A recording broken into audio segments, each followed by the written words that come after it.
Pessoal, tudo bem? A gente está aqui em mais um Saúde Comenta, que é o programa aqui da revista Saúde, do site da Saúde, sobre as principais notícias dos últimos dias, com os comentários aqui da redação. Eu sou o Telro Prestes, sou editor da revista Saúde e eu estou do meu lado está a Thaís Manarina. A Thaís é editora também da revista. Boa tarde, gente. Bom, gente, hoje a gente tem dois temas, são temas delicados, mas muito importantes também. O primeiro que a gente vai começar são os sinais precoces do Parkinson. É um estudo novo falando que, na verdade, algumas alterações visuais, ou seja, na forma como você enxerga as coisas, podem ser um sintoma precoce de Parkinson. E a outra, um primeiro levantamento sobre como o suicídio está sendo abordado nas redes sociais aqui no Brasil.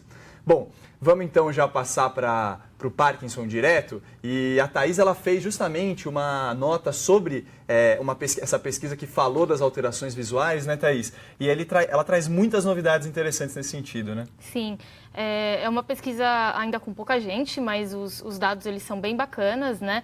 É uma universidade italiana que conduziu a pesquisa. E para vocês terem uma ideia do que a gente está falando, né, sobre alterações de visão, eles viram que problema para diferenciar a cor, redução nas piscadas e dificuldade para observar contorno e forma dos objetos poderiam ser sinais precoces do Parkinson. E aí, como que eles descobriram isso, né? Os pesquisadores pegaram 20 pacientes recém-diagnosticados com Parkinson, então eles tinham descoberto a doença há umas 4 semanas, e pegaram 20 voluntários sem a doença, saudáveis, né? Todos tinham a mesma idade e tudo mais. E eles fizeram ressonância magnética e exames oftalmológicos em todo o mundo. E depois de fazer esses exames, eles descobriram que os pacientes com Parkinson, eles tinham alterações mesmo, né, significativas nas estruturas do cérebro responsáveis pelo nosso sistema visual. Daí que eles chegaram a essa conclusão, né? E aí esses sintomas que a gente mencionou, de redução de piscadas, dificuldade para diferenciar a cor e tudo mais. E segundo os pesquisadores, isso que é o mais interessante, essas alterações visuais poderiam aparecer até 10 anos antes dos sintomas motores, que são os sintomas que todo mundo conhece, né, Theo? O famoso tremor, né? Perfeito. Tem uma coisa interessante nesse sentido, né? A própria Laura Beatriz aqui está falando da idade, se a idade poderia ser algum fator, né, de risco.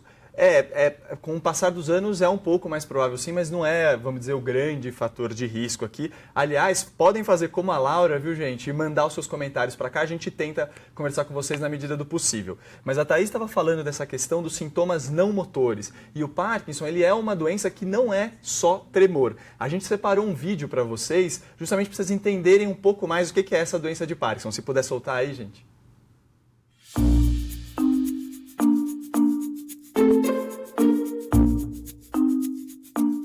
Rigidez, tremor e lentidão de movimento são os 3 principais sintomas da doença de Parkinson. Num estágio mais avançado, a instabilidade postural, que é a dificuldade da marcha. E hoje se fala cada vez mais nos sintomas não motores da doença. O paciente pode ter alterações de memória, os quadros de ansiedade, que perde às vezes o interesse sexual, dificuldade para deglutição e constipação. O paciente ele não consegue segurar a vontade de urinar. A doença ela é mais comum no evoluir da idade, né? Raramente a gente vê pacientes com doença de Parkinson abaixo de 40 anos. O mais comum é acima de 60 anos. Não tem uma correlação entre sexo, homem ou mulher. A incidência costuma ser de 100 a 200 pessoas a cada 100 mil. A gente costuma dizer que é uma doença degenerativa primária do sistema nervoso central. O que se sabe é que existe uma degeneração de determinadas células do cérebro. O paciente com a doença de Parkinson ele tem uma má produção, uma falta de produção da substância chamada dopamina. A gente começa com medicamentos que são agonistas dopaminérgicos. A gente ainda não tem um medicamento que controle a evolução da doença. O tratamento é basicamente sintomático. O que é essencial no tratamento da doença de Parkinson, mesmo naqueles quadros muito iniciais, é a reabilitação neurológica. Fisioterapia, né, de fonoaudiologia e de terapia ocupacional. Isso é uma coisa muito importante. Tá aí, gente. Então vocês conseguiram entender, acho agora um pouquinho melhor. Esse é o neurologista, ele é o Leandro Gama, aliás. Esse vídeo foi produzido pelo André Biernat e editado pela Aninha Cossermelli, todo mundo lá da redação da revista Saúde. Bom, como ele disse ali, você tem uns sintomas que são não clássicos do Parkinson, né, Sim. Thaís? A gente fez uma reportagem até sobre isso, né? E é legal até falar que os pesquisadores estão batendo bastante nessa tecla de saber quais são esses sinais para você identificar mais cedo a doença, né? Para você intervir mais cedo, o que dá mais qualidade de vida para o paciente. Em 2015, como o Theo lembrou, a gente fez uma matéria sobre esse tema dos sinais precoces, com base num estudo aí com muita gente. Para vocês terem uma ideia, foram 8 mil pacientes com Parkinson e 46 mil pessoas sem a doença. E aí, comparando, né, esses dois grupos, os pesquisadores chegaram a alguns sinais precoces. Para vocês terem uma ideia, eu vou citar aqui: rigidez e falta de equilíbrio, depressão e nervosismo, prisão de ventre, disfunção erétil, incontinência urinária, perda de olfato e distúrbios do sono. Alguns o Dr. Leandro até citou no vídeo, né?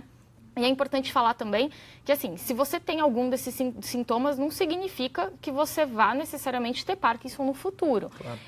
Mas os médicos pedem para todo mundo ficar atento, porque precisa procurar um especialista, né, se começar a ter algum desses problemas.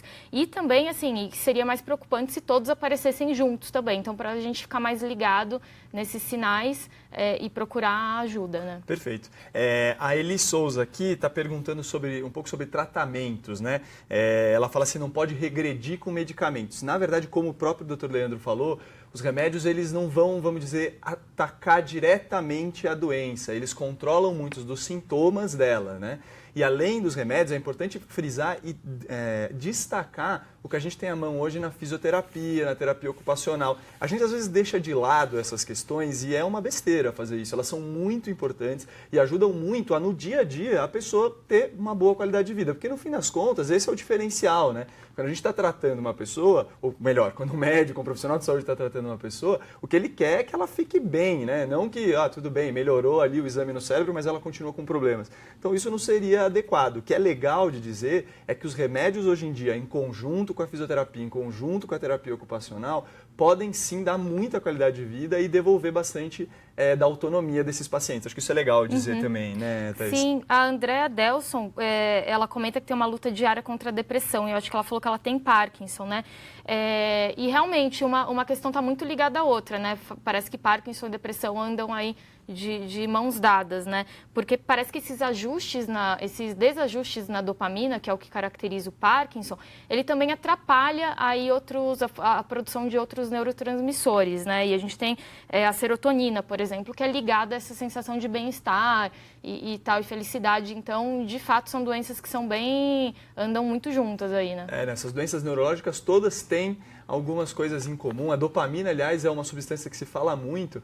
Salvo engano, se fala até, por exemplo, em questão de esquizofrenia. Claro que uma coisa não tem a ver diretamente com a outra, mas é importante ver como esse mundo do cérebro ele é todo interconectado, né?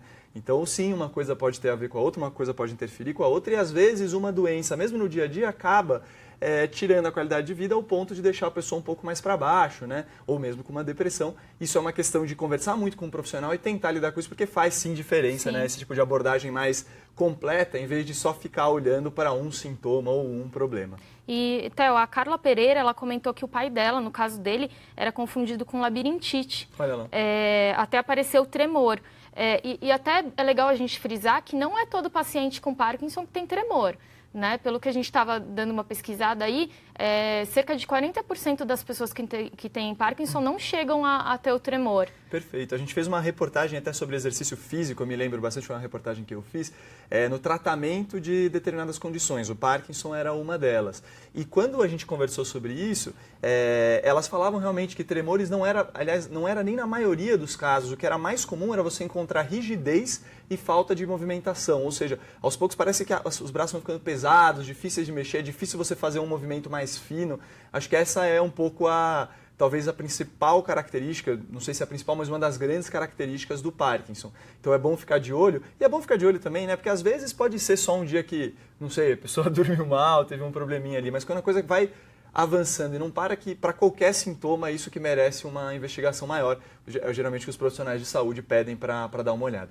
Com certeza, isso aí. Legal. Bom, eu acho que a gente pode passar então para o nosso próximo assunto. Acho que a gente conseguiu andar aqui com essas perguntas. E o próximo assunto, gente, é justamente sobre suicídio. Ou melhor, um levantamento, né, nacional aqui, feito no Brasil. Ele foi feito pela agência Nova SB. E é interessante esse tema porque eles capturaram menções ao tema nas principais redes sociais entre abril e maio. A primeira coisa que chama atenção é que foram 1.230.197 menções ao tema durante esses 2 meses, né? É bastante menção. E aí que chegam algumas constatações, que algumas são mais infelizes, algumas trazem um lado um pouco melhor, porque eles analisaram um pouco, de maneira mais básica, mas analisaram realmente esse conteúdo dessas menções, né? E o que é interessante, por exemplo, é que 34,2% das menções ao suicídio, né, quando falava sobre isso, eram de piadas ou memes. Olha, a gente não tem exatamente o contexto, né, dessas menções, então não dá para você atribuir isso, criar muito em cima disso, mas o fato é que 1 de cada 3 menções tinha uma piada ou um meme, então as pessoas não sabem exatamente se foi uma colocação um pouco infeliz, enfim. A questão é que quando você olha para um outro lado, você tinha 18% dessas menções falando de questões negativas ou preconceituosas. E aí é um problema realmente, porque esse tipo de menção pode financiar o suicídio, que é um grande problema mundial. A gente está começando a falar mais dele, a gente tem uma reportagem no nosso site e na nossa revista grande sobre o assunto, mas ele é enorme. Para ter ideia, um suicídio acontece no mundo a cada 40 segundos. São 800 mil vítimas por ano. É muita gente. E se a gente não fala disso abertamente, se a gente não começa a pensar disso de maneira preventiva, a gente tem problemas sérios, né, sobre isso. Bom, acho que uma última coisa que vale a pena falar, né, Thaís, é sobre o que levantou a bola, né, dessas menções. Eu né? poderia chutar que foi a série recente que a gente viu, né, que fez um baita barulho, né, da Netflix. Eu chutaria isso. E o jogo, né, o tal do Baleia Azul. Perfeito. Tanto a 13 Reasons Why, né, como o Baleia Azul catapultaram muito esse tema nas mídias sociais, né? Algo em torno de 80% de todas aquelas menções que eu falei tinham a ver com um desses 2 temas. O que mostra como elas levantaram essa bola, levantaram esse assunto e como também é uma questão preocupante, né? Tem gente falando principalmente do Baleia Azul, como ele é um problema sério, que precisa ser abordado pelas autoridades para tentar combater esse jogo que promove automutilação entre jovens, né? É uma loucura, inclusive, isso aqui a gente estava até tentando entender um pouco o que está acontecendo. Pois bem, só mais uma questão, a gente fala que 8% desses comentários tinham a ver com depressão e 4% a ver com intolerância, mostrando um pouco esse lado da questão das doenças psiquiátricas com o suicídio, que tem uma relação forte também aí, né, Thaís? E é legal porque, assim, 90% dos casos de suicídio, segundo a Organização Mundial da Saúde, são preveníveis. Então, quando a gente está falando de suicídio, a gente está falando de um problema que é prevenível, sim. Como? Falando sobre ele, entendendo essa relação da depressão com ele, sabendo abordar isso entre as pessoas. Eu acho que esse é talvez um recado desse novo levantamento que apareceu aqui, né? Sim, com certeza. O Edson, ele pergunta se tem uma faixa etária predominante aí, né, com acho que maior risco de suicídio.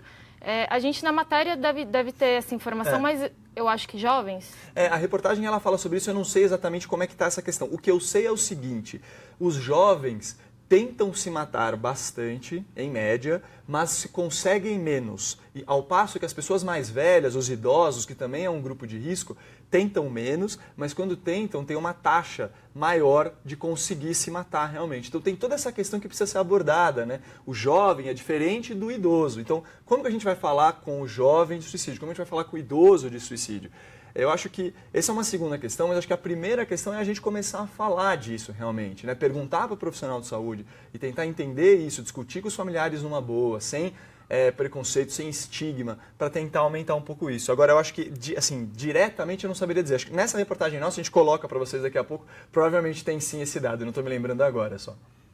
Isso aí. Acho que então agora a gente coloca as reportagens para vocês, inclusive essa do Parkinson, dos sinais precoces, a gente procura por lá também e coloca aí nos comentários. Perfeito, gente. Então é isso, a gente está acabando aqui mais um Saúde Comenta. Semana que vem tem mais. A gente agora na quarta-feira também vai ter uma transmissão ao vivo sobre AVC. Fiquem de olho, já a gente vai colocar mais informações nas redes sociais.